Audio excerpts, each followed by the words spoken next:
are for another episode of the BSB Podcast. Super excited about this conversation we're going to have with Mark Harrison, who is a number of things. So I'm very excited to hear about his journey in sport, on the business side, of course, and all the contributions he's made, but also the path he's paving for others as they come through the space. So, quick introduction. It says that Mark is an entrepreneur, author, speaker, coach, human. Can I add one more to that?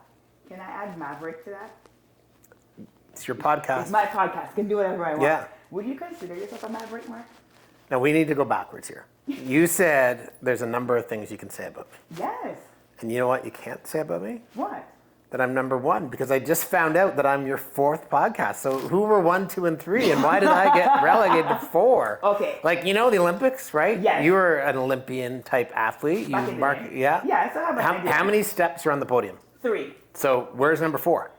Number 4 is the one that cheers on number 3, 2, and 1. Yeah. Number 4 is over there, right? So to be fair, I was number 1. Yeah, So you're always number 1. Well, you know, there you go. can't dispute All that. right. And number 2 was Andrew Nicholson and Bianca Aziz. That was number 2. All right. And then Amaya Athill and her interview about golf was number 3. All right, I'm happy to be number 4 then, right? We take a good spot for you, Mark. Even so when I'll jump on the podium when they leave and I'll do a little selfie. I love it. We'll do that. We're working on a so Maverick. Is that like a Top Gun reference? If you want it to be, I just think of it like a trailblazing reference. And the question was, do I consider myself a Maverick? Yourself a Maverick, yeah. No, I consider myself as a little boy looking for a home, and my goal in life is to kind of keep making that home. And what does home look like?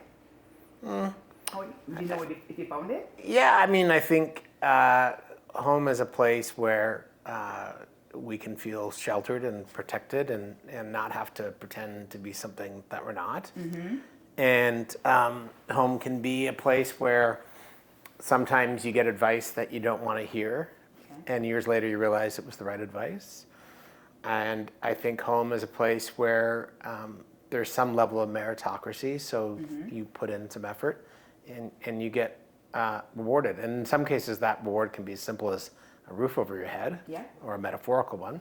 And in other cases it can be the opportunity to be trusted by people like you are, to lead from the front, which I think you are one of those people that are doing that. And I hope I am. When I say leading from the front, I don't mean like as the boss, but like, hey, there's a road down there and maybe it's a little quieter, a little bit eerie, and we don't know where we should go. And I'm happy to be an 8-year-old boy. Say, let's go, let's find out. And take your light and light the way for some people to go on that road. Yeah. Can we start? Well, I think this is the beginning. Correct me if I'm wrong. Is T1 the beginning of your entrepreneurship journey, or was there something else before that? Well, no, there was lots. Yes, there was lots before that. Okay. Do you ever deliver? You're not old enough to deliver newspapers when you were a kid. My brother did. Okay. And he's younger than me, so I'm familiar. Okay. Yes. So that was probably my first business, and I didn't just have a paper route. Like, I got to understand my clients. I took on multiple paper routes. I looked at what were the best paper routes to have. I sort of joined forces with local friends in Aurelia.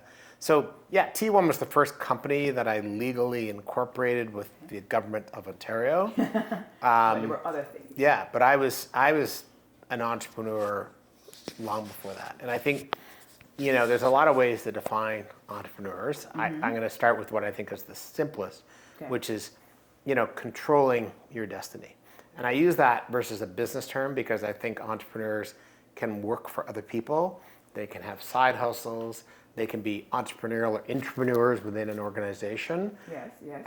In my case, I was delivering papers, but I got to understand that this person at this house came home at this time of the day, and the first thing that she wanted to do was unfold that paper and maybe do the crossword. Okay. Or maybe read obituaries. And, at 8 or 9 years old, I got to understand, clients and customers and people because you ask them questions, right? I don't think a lot of paper route delivery people ask their household, like, why do you read the paper? Yeah. And what time do you want the paper? And what door do you want the paper in? And do you have a dog? Will I be making the dog bark? Or if you have a child. So for me, it was like the time they wanted the paper, where they wanted the paper, making sure that, like with some papers, you had to assemble them. So, you know, if I knew that 122 Collegiate Drive loved the sports section, I'm actually going to double check like right up to the sidewalk that the sports section's in 122 paper.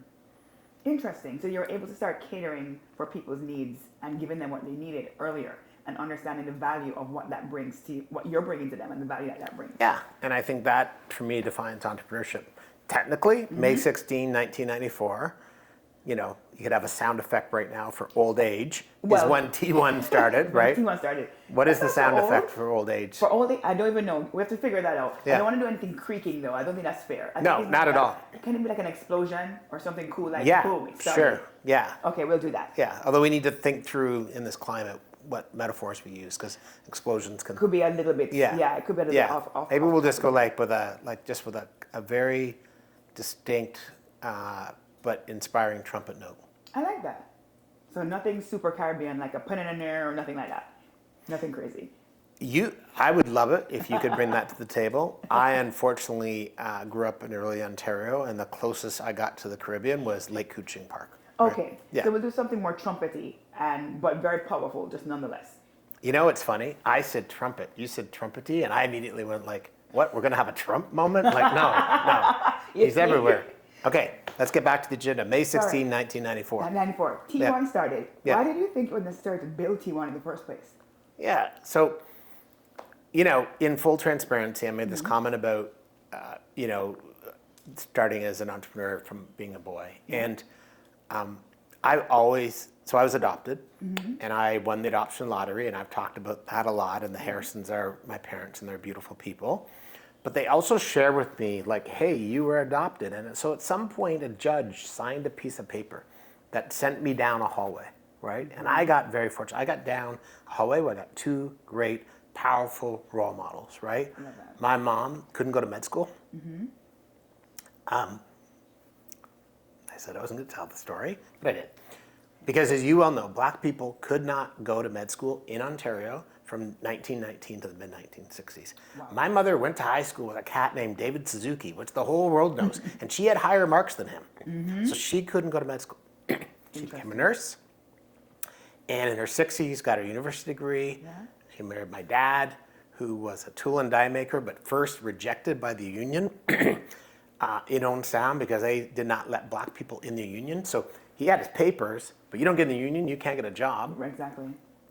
The tool and die shop was owned by a gentleman in town, and his wife found out that Ronnie Harrison, who's my dad, wasn't allowed to join the union, hence couldn't get a job.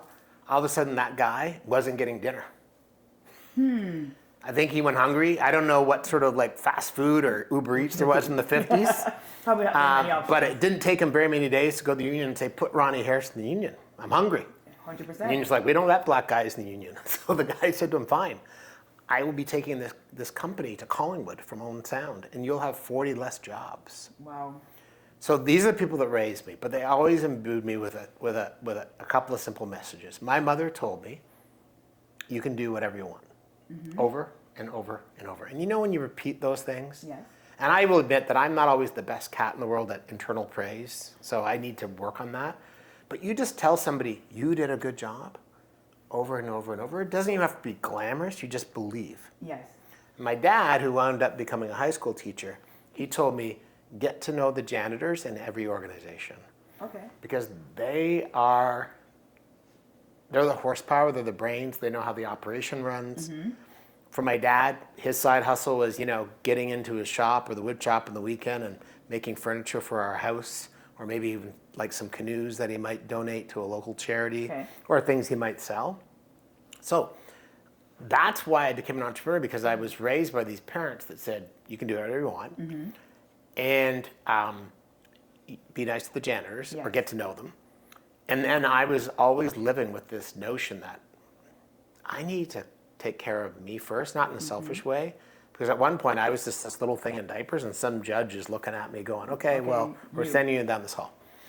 And so that's why I started that's the inside version of why I started the business. I'm happy to talk about the outside. I should probably breathe at some point. But you can take a breath, because that's a lot of information that you I share know. with us, which is great information to know, because it's always good to get context as to where your mind was, how you got poured into. That gave you the fuel to kind of start what you started, but also understanding a bit more about your background too, which is amazing to know, because I didn't know. I knew some of it, but I didn't know all of it. So that was really fun for me to like learn more about. But from the outside, what do you think was missing, or what problem do you think T1 was made to solve?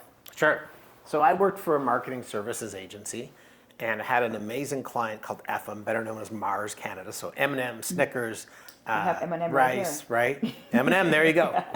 And I worked at this company for 7 years, and I was really fortunate. I got promoted, I did well, my clients trusted me, but I always wanted to own my own business. And when I looked at what I would do, I launched my business on the premise that I tell everybody not to go to an interview and talk about.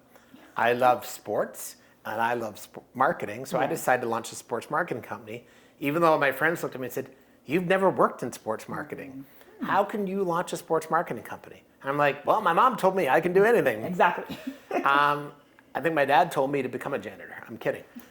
So my premise was, I wanted to do something I was passionate about. I'm also really passionate about people. So I wanted to help my clients get promoted.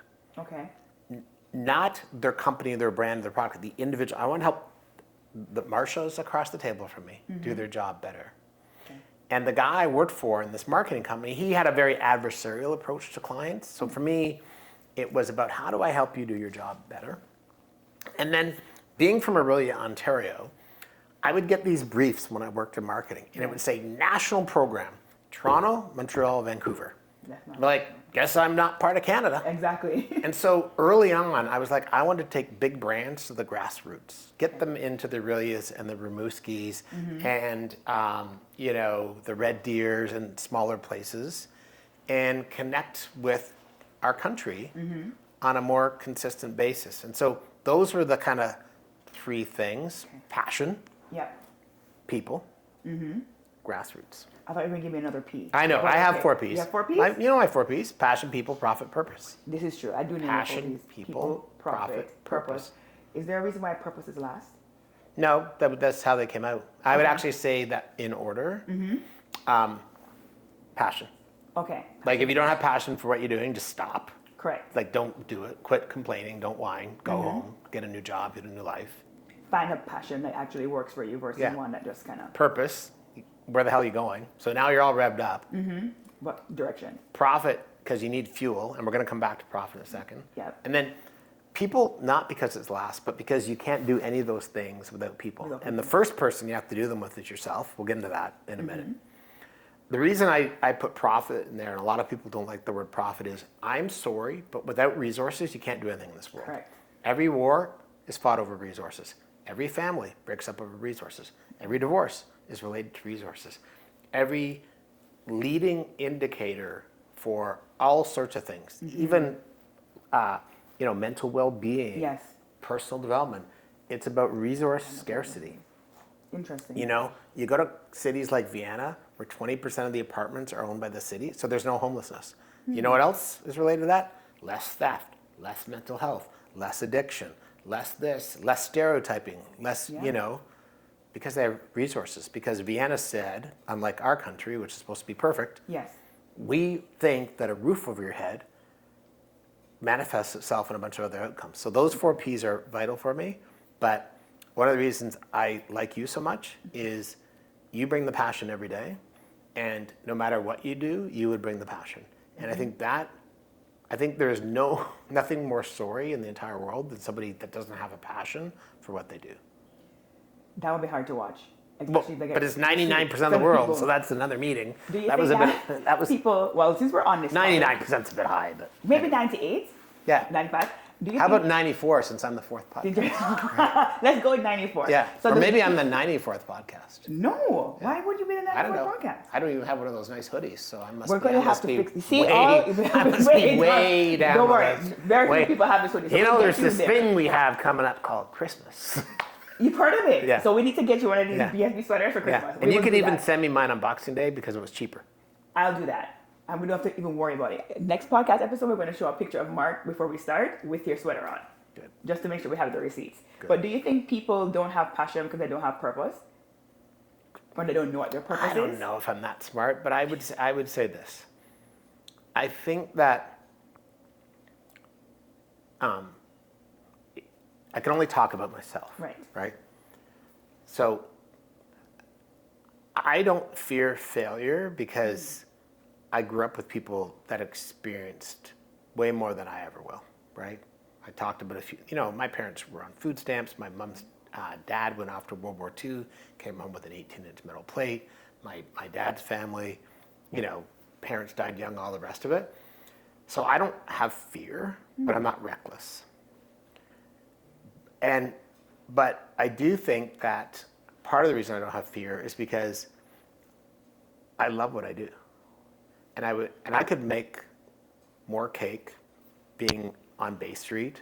Yeah. These guys that do venture capital, like, it's hilarious. They read a bunch of papers, then they go invest millions in companies. They tell me they're building companies. They've never made a sales call in their life. They've never dealt with hiring massive issues. Like, they sit there as advisors. Yes. Right. I think it was Kevin O'Leary was at Harvard a little while ago saying, I hate consultants. They never make decisions in their life. All you are going to be consultants. You're all going to make a lot of money, but you all suck. And so for me, I have to do what I'm passionate about. And there's actually, as I get older, other things I could be passionate about. That could be haven't pursued. Like, I would have loved to have been a university prof. I think you should have been. I don't think it's too late for you to do that. No, not at all. I think you can definitely pursue that. I think I'm there's so much value. I'm not that old. Thank you for saying that. No, never about the age. But yeah, passion's everything for me.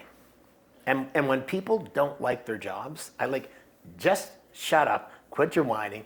Why'd you book a half-hour mentorship conversation for me to whine? I've had people do that. Oh, you're on the BTI. I'm a black person. I'm going to talk to you and get mentorship. And then they just come and they whine about their circumstance. I'm like, change it. F-O. Move on. Don't blame your color, your race, your gender, your height, your shorts, your weight, your whatever. Find something you're passionate about and go do it. Go do it.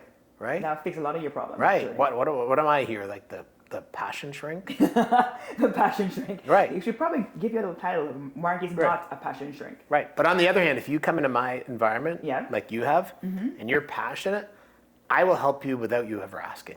I will proactively help you. I will be thinking about you. The person who sends me a note on LinkedIn saying, oh, I'd love to email you my resume. What's your email address? If you can't find my email address, I'm not going to tell you. You're not looking. It's right there. Why am I having this diatribe?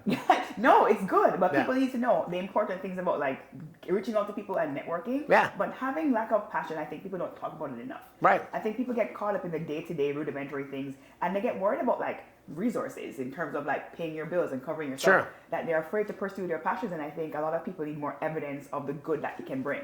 And I think people get confused that if you're passionate about something, it's automatically a hobby, which it's not meant to be, right?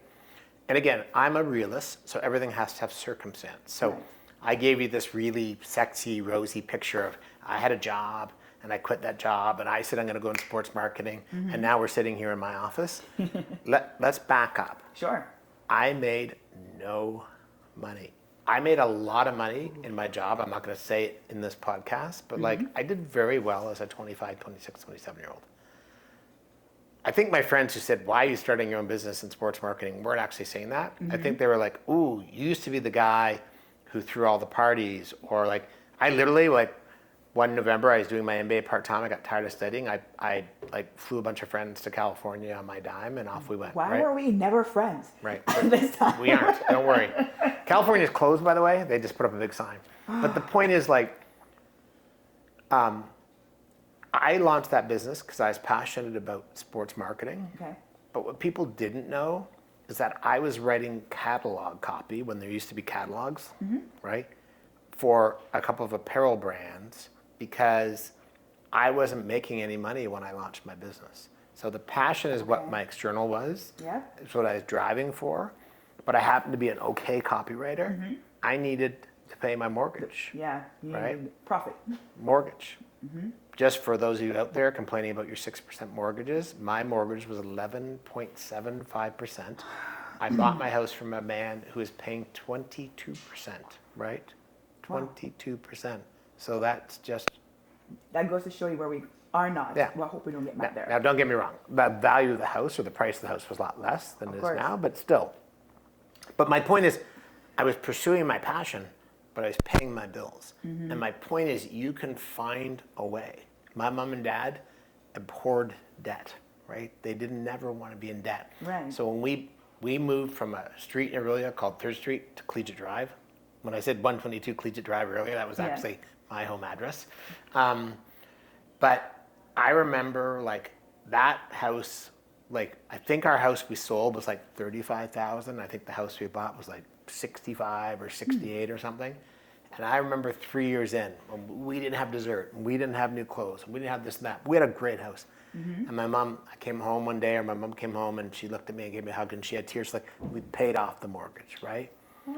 Because my parents did stuff, right? My mom was one of the first to go back to work. My dad had side hustles. They said, here's the sacrifices, because we're going to live somewhere that somebody can't take away from us, right? You know? And that's super important to give you guys that kind of provision and that safety. Right. So my point is like, and I mean this respectfully to people who complain about their circumstances. I don't mean to be glib about it. I know I don't know all your circumstances, but if you want to pursue your passion, then figure out what your passion is and build a plan, and don't come to me or you with excuses about why you're not getting on your plan. Come to you or me with like, here's what's really working in my plan. Here's where I'm going next. Any blind spots, things you can think of, blah, blah, blah. But I love people, old, young, and middle, who are passionate. Right? You know? Hugh Lawson was here today to help out the team, right? You know, how can you not want to walk up to Hugh and just give him a big hug? Of course. Because no matter what Hugh does in life, he's going to do it 110%. Always. 120%. 130%. So, and you respect that. So, with all the challenges you've been through, Mark, I'm even talking about when you converted over to do entrepreneurship and you're like, yeah, these bills are not going to get paid here, but I'm going to do this on the side. What has that taught you? Like, what have those challenges taught you about the journey or about yourself in particular? It's funny you use the word challenges, because I don't know if I use that word. No, that's totally that's definitely I think they're facts. Okay. Right? Fact. I grew up in Aurelia. Fact. I went to University in Guelph. Fact. I moved to Toronto, and the first thing I felt about Toronto, I wonder how you felt, I felt like everybody knew everybody when they moved here. Okay, yeah. I can see that. Right. Yeah. But now you know everybody. Kind of. I'm getting And there. I know everybody. You know everybody. Right? But it wasn't a challenge, it was a fact, right? But I'm like, okay, so how do you get to know people? I got a job. Fact, I had an idiot boss, right? My boss was the best friend of the owner of the company. Those are facts. Gotcha. I just worked my butt off. And you know what happened to my boss? He got fired. I was 23. The owner of the company and his best friend were in their late 30s.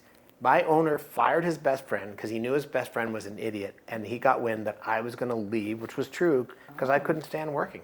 Those are facts. Those aren't challenges. Okay. I'm like, I got options. You suck.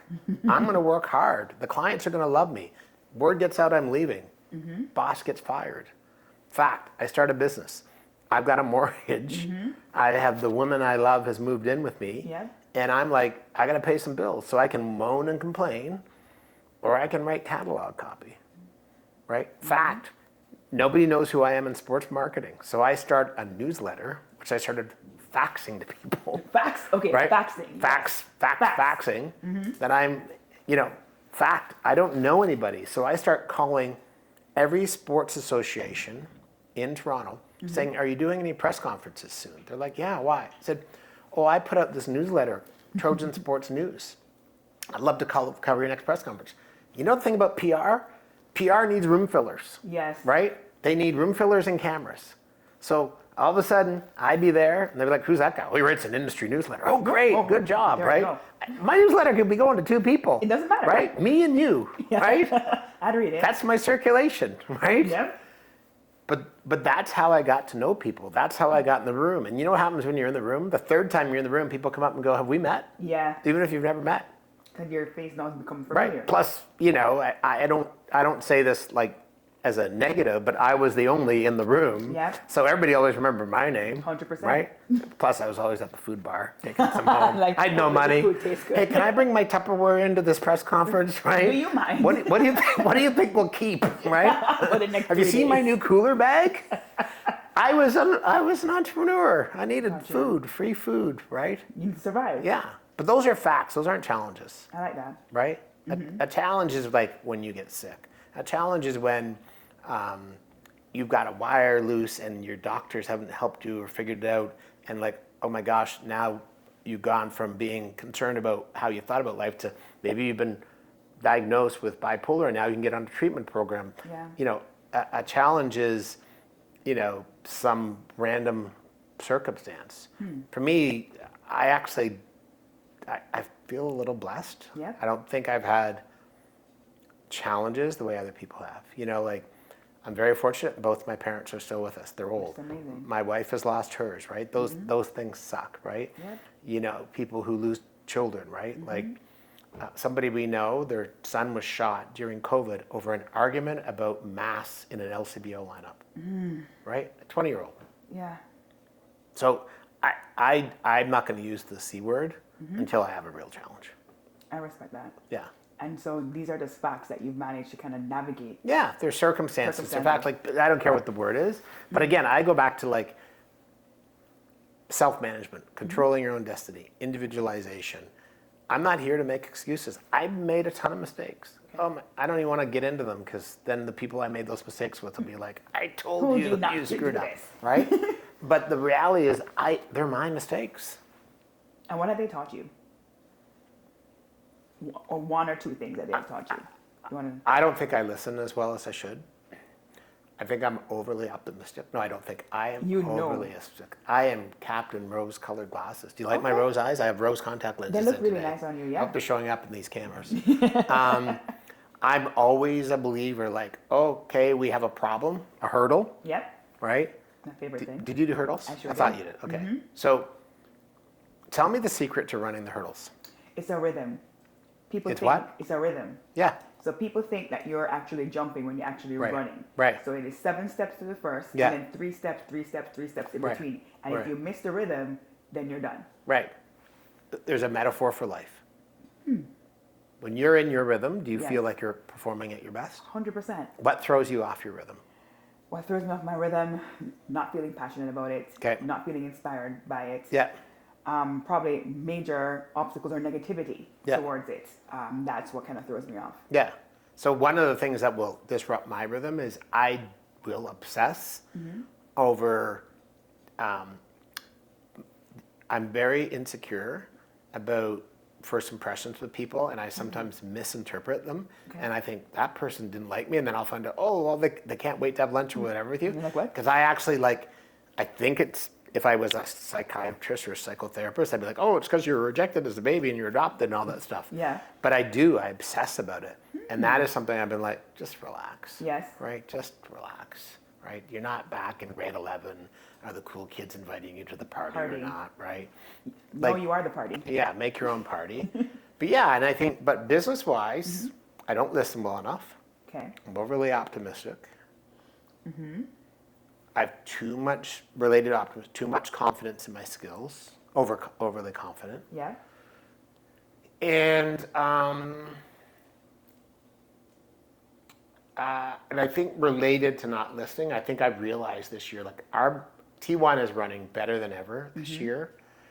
It's not on a gross profit basis, but if I look at every metric, Yes. best year ever, 2023. Skill testing question for you. What is different about T1 this year than all the years before? You step back a bit. I'm not running it. Still own it. Yep. I do BD. Other people are running it their way. They're smarter, they're younger, they're more connected, they're more culture-oriented, they're more people-oriented. I'm doing what I do best, which is networking and bringing in business and opportunities and letting other people manage the day-to-day. My ego is flattened. This is the first time I've confessed this publicly. Well, thank you very much for Okay. letting it be us that you Right. confess it to. Yeah, like tomorrow night is the T1 holiday party. Yes. And people are like, oh, are you going to make a speech? I'm like, I still own it.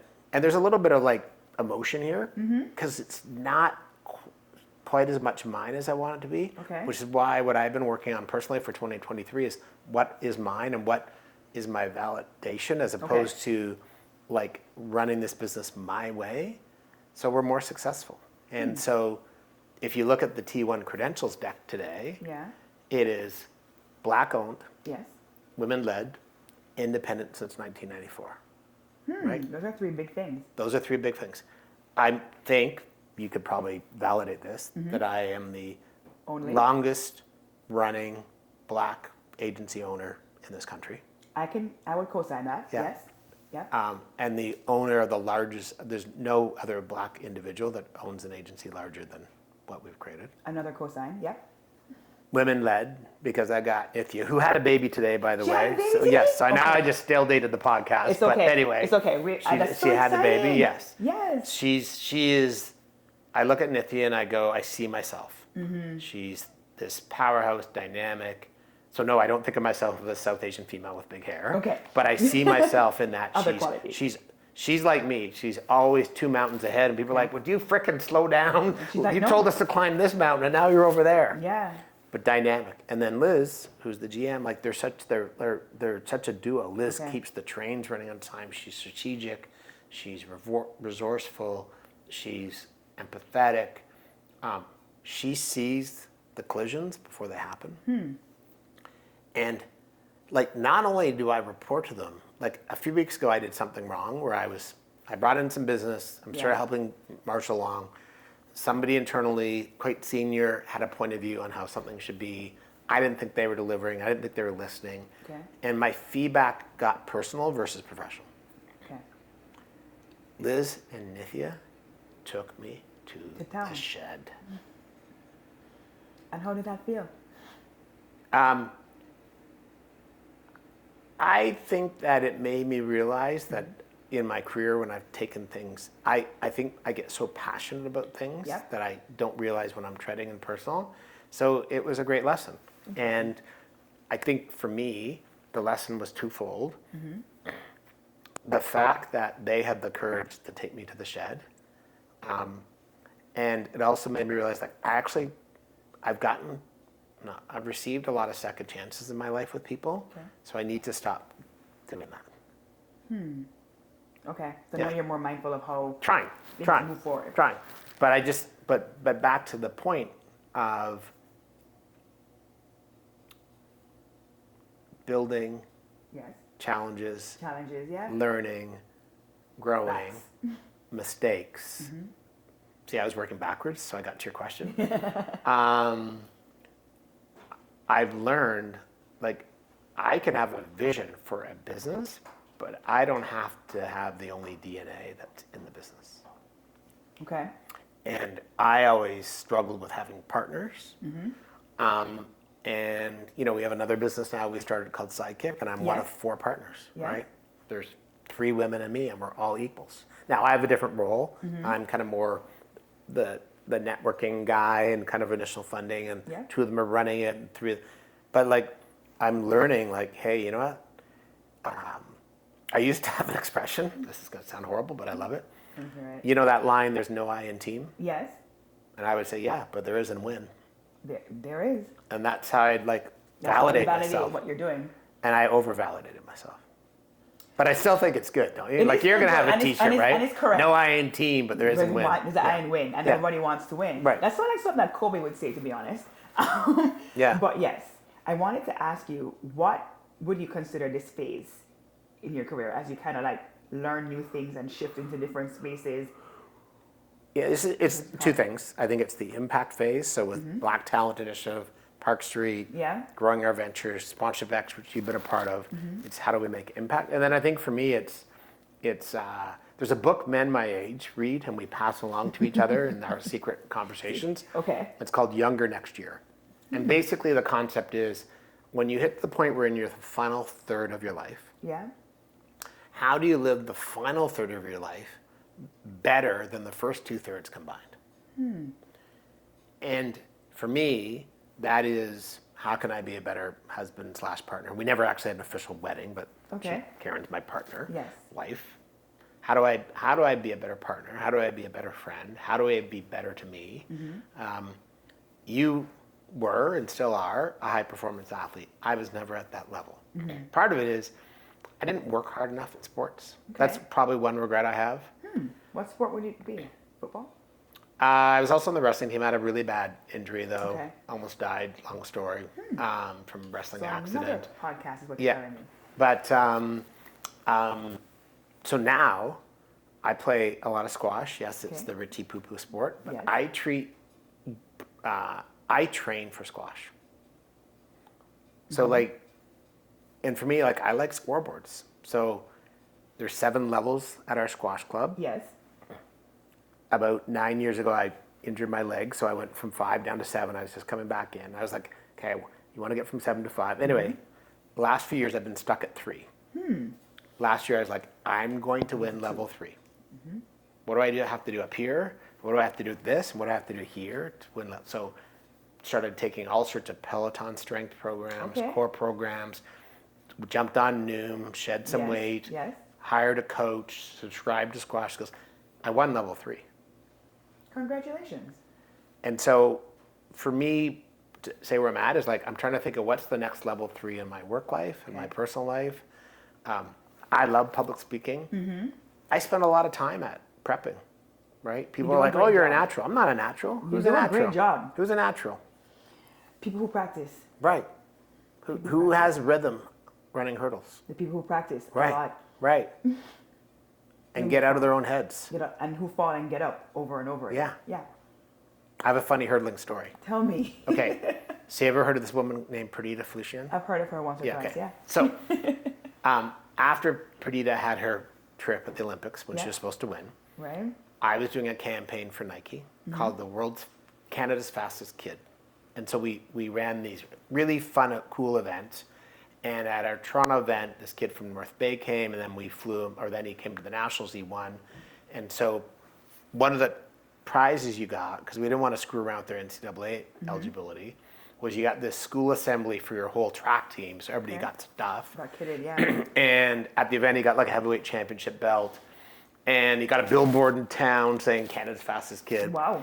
So Perdita was going to be our celeb for that. So this is quite a while ago. Yep. Like, I don't know, 2008 or 9 or whatever. What games was it? I think it was Beijing, so it's 2008. Yeah. Yeah. So this is 09 or 10. So we fly to North Bay on a private jet to do this thing for Adam, I think was the kid's name. Yes. So I've got the Nike clients and me and a content team. Kind of hilarious to get content back. I think they were doing this, right? You know, yeah.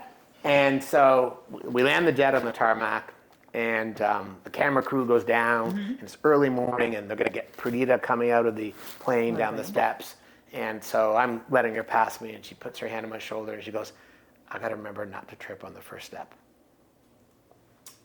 Interesting. Now, think about it. What should have been the greatest moment of her life, you know, obviously she's married and kids and all the rest of it and killing it. But like she was supposed to win the Olympics. She was, yeah. That's my story.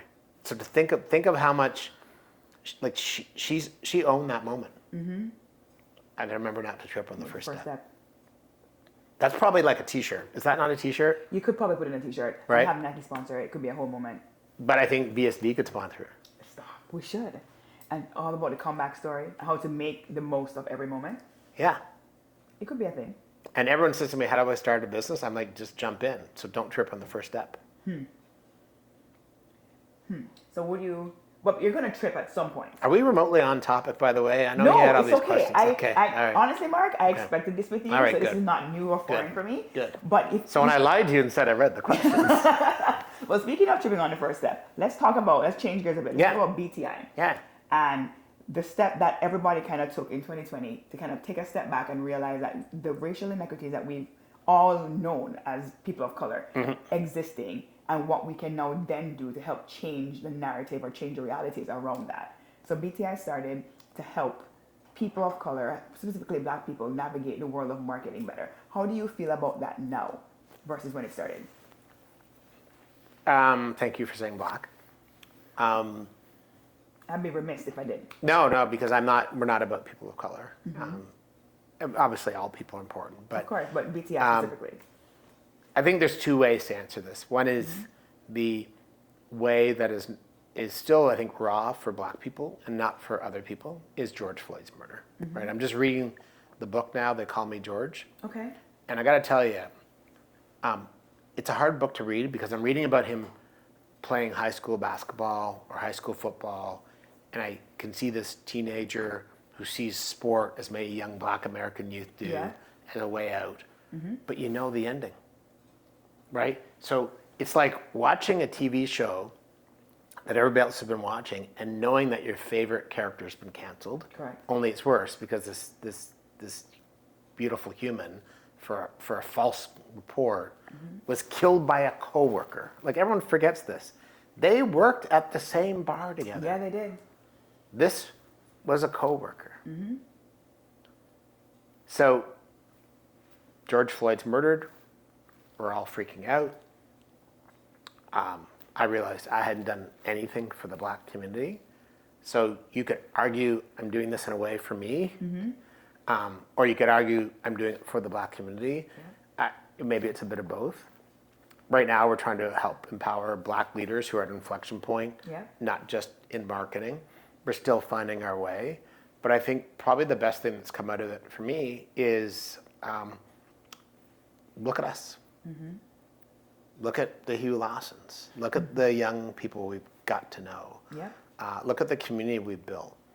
And, here in 2023, we know that a lot of people, politicians, business leaders, educators, they think we've had our moment. Yeah. Hey, you got some funding and some grants and some guy got on Dragon's Den. You people should be happy now. 100%. Let's move right? on. Yeah. I talked about my mom crying about paying off the mortgage. Her family, who are escaped slaves, came through to Canada and settled in an area near Waterloo called the Queen's Bush. Are you familiar with it? No, I'm not. So the Queen's Bush was literally some land that was given by the monarchy to Black people outside of Waterloo. And of course, it was the worst land around and the worst this and the worst that. But you know what happened?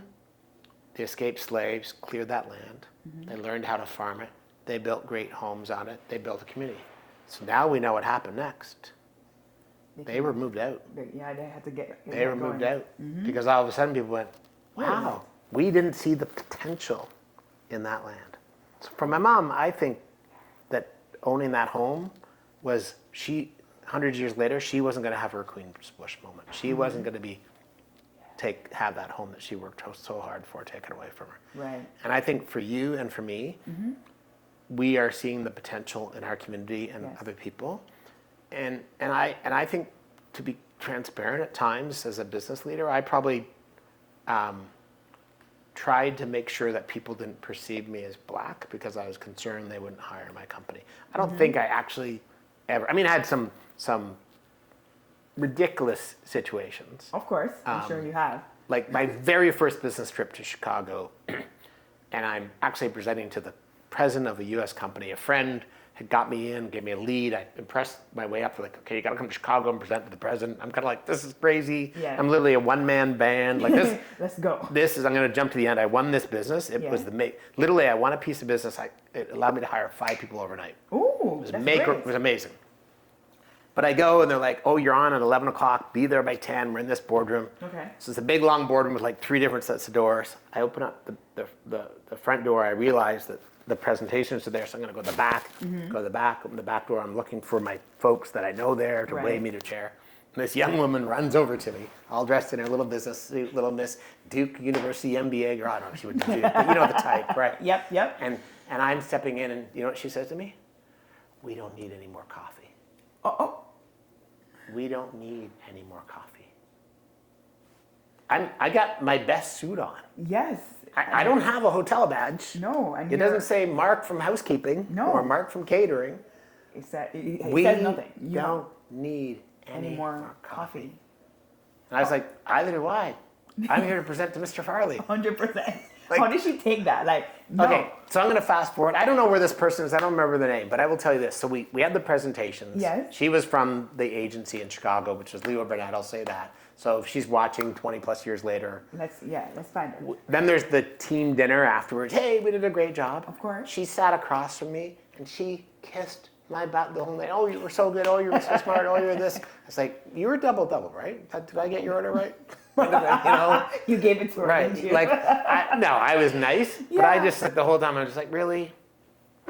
Like, don't even remotely tell me that everything about the way you were raised didn't precondition you, that a black person coming into a boardroom was only there to do help.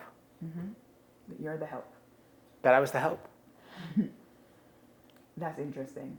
I'm happy she was able to kind of like, I don't know if it's inauthentic or not, but kind of make the turn and be like, okay, my bad. Don't be happy for her. She knew, like, I'm up there presenting, she's turning red. Like, she was not to be egotistical and hierarchical, but she was a note taker in the meeting. Like, she was nowhere on the food chain, right? Like, you know. You're the whole presenter. Yeah, I'm presenting. I just got sign off for a ton of money. I'm doing backflips. I'm like, oh, great. He didn't forget I'm the only person in my company. Like, literally, my address for my company was my home. Your home address. If the Google existed then, they would have done like a Google search, like, hey, we just saw this guy coming out of his back door at a barbecue. This is world headquarters, right? This is the world headquarters. This is World HQ? Yes, This is the big place? But I had a shiny business card with an embossed logo, so I had them all fooled. So you're fancy. Fancy pants. You gotta fake it till you make it, though. Yeah. And you did. So I'm going to ask you 2 more questions. Okay. The first question I'm going to ask you is that you have a remarkable ability to bring people together, and your way of building network and communities is unlike anybody I've ever seen. What do you say is the reason why you're so motivated to do it, and you do it so well? Well, you're assuming I'm motivated to do it. How do you know I want to do it? Well, you do it so effortlessly. I would assume that you're motivated. Am I assuming wrong? No, I think that all of us have been left out.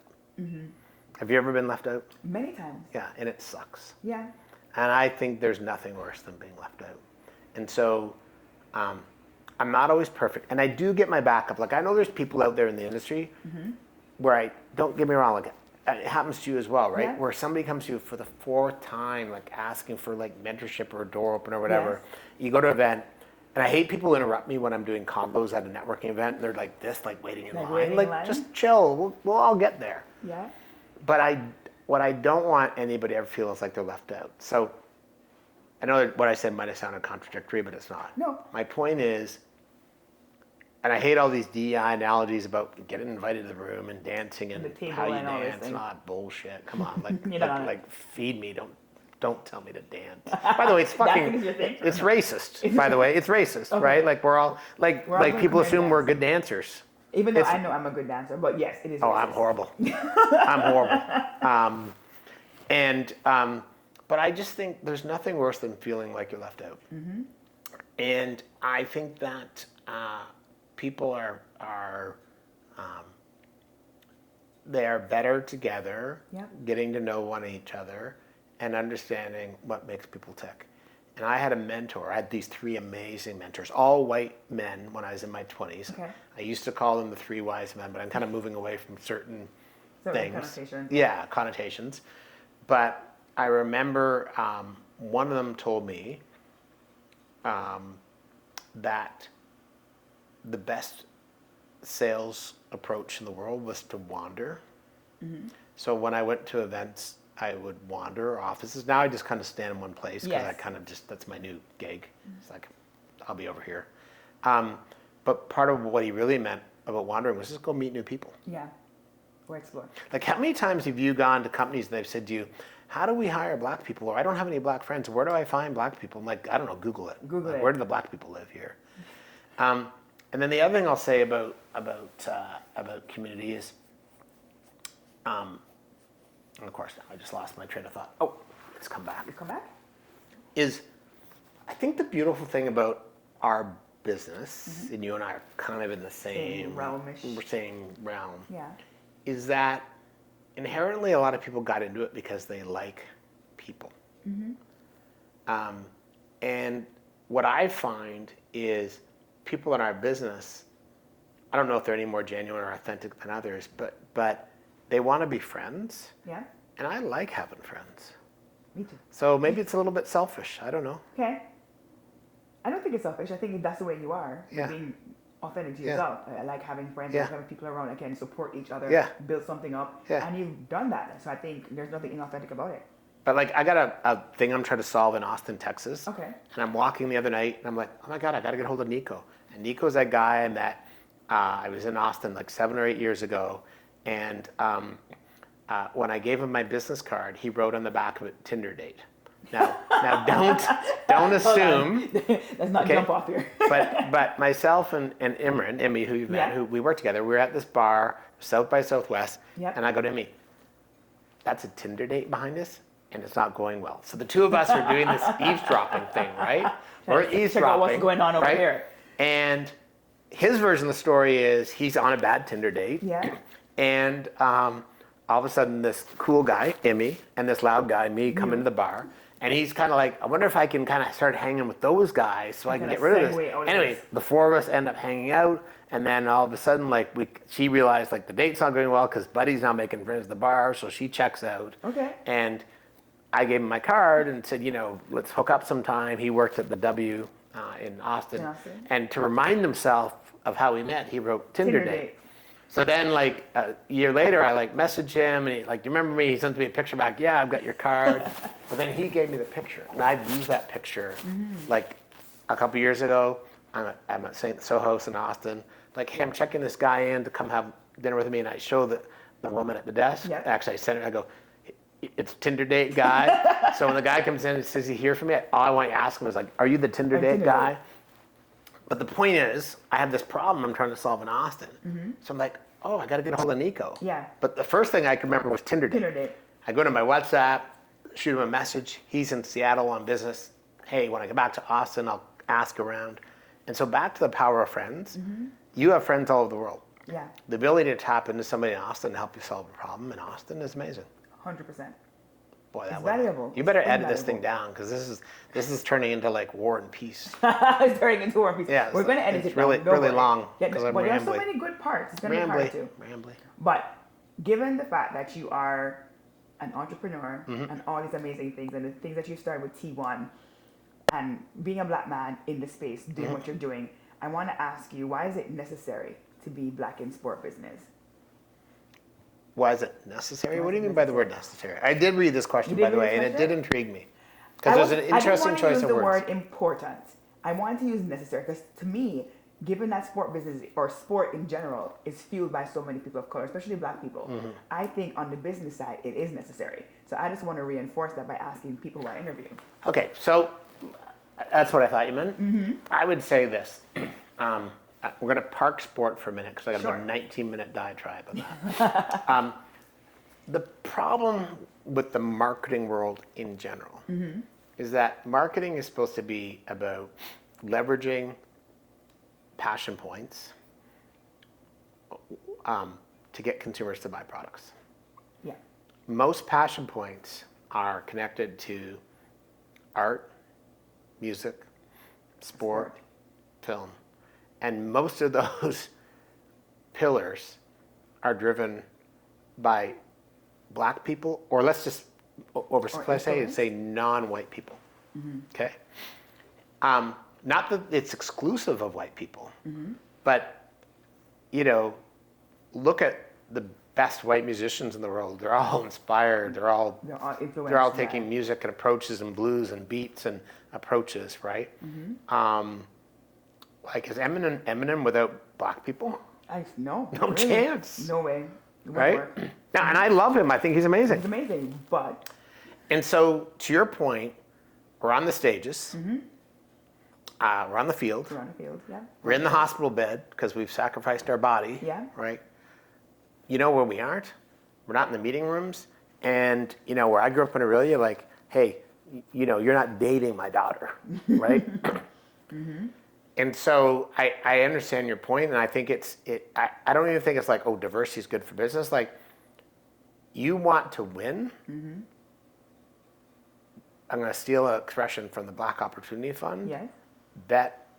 Actually, I'm going to say bet on black. They say we back black. But I'm going to be like, bet on black? You want to win? Now it's time for my diatribe. Okay. Football, which I love more than anything, Yes. is the last bastion of slavery. It is.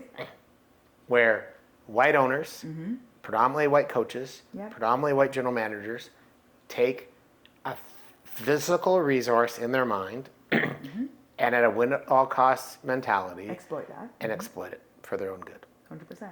And even the NBA, which I think is the most player-centric league, I think the league's 80-something% black 85%? and 50% black coaches. Now that's amazing compared to the NFL or U.S. college. But, you know, the good news for non-white people is that in 2019 was the first year that white babies were outpaced by non-white babies in America. Yeah. And I would say to any white person who doesn't want to embrace where things are going, fine, keep holding out. Maybe you'll die and the status quo will be the same, but it isn't going to be the same for your kids, and it's not going to be the same for your grandkids. Yeah. And you're going to be, you know, Canada's black population is doubling in the next 10 years. Okay. Right? So it is necessary. And for so many reasons. No different than I think that it's necessary for us as Canadians to reconsider how we allow Indigenous people to rule and conduct themselves on their own fucking land. Yeah. Right? If they want to educate themselves in a certain way, They should be allowed to. amazing. Yeah. Amazing. Because I know if I want to homeschool my kid, I can. I have the legal right to. How come they How don't? come they don't? Yeah. Valid point. So I understand your question. I think it's a great one. And I think that, you know, let's oversimplify this. That's, It's 2023. yes. First slave came on our shores 400 years ago. No, sorry. Roughly. What year is it? It's 2023. 2023. Yeah, so 415, 16 years ago. Okay. His name was Olivier Lejeune. I think he was 8 years old. First slave in Canada. So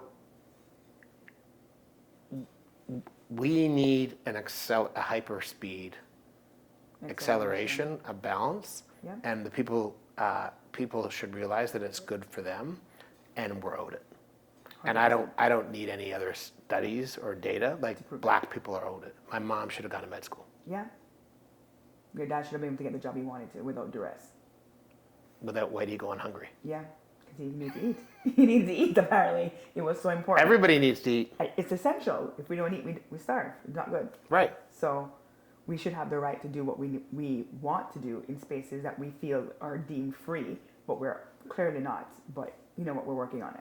Yeah, I mean, the numbers don't lie.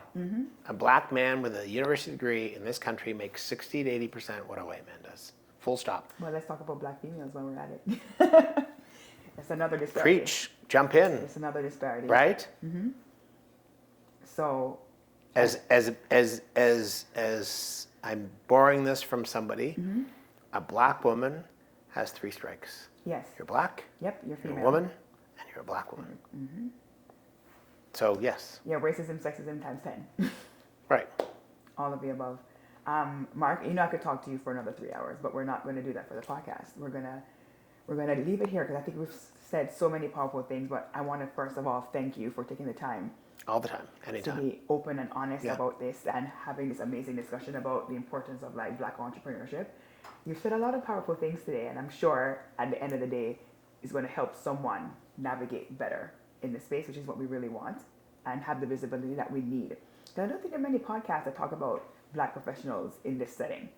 So I'm excited to be a part of that kind of, you know, push. I'm honored to be number 34. Number 4. And we're going to get you your hoodie for Christmas. 34, 34, 24. I used to play squash at university. It wasn't good though. Really? Yeah. You should pick it up again. I should probably think about it. Okay. You need to play. Okay. So 2024, looking to Marsha playing squash. Let's do it. All right. I'll get myself together. Get it together. So I won't play with you though, because you're way better than me now. We'll play soon. You're an athlete. You'll be taking me down. We like to hope that. It won't take long. Thank you, Mark. Thank you so much. And thank you guys for joining us. We look forward to seeing you again for episode number 4. And stay tuned for more from BSB Podcast. Thank you guys.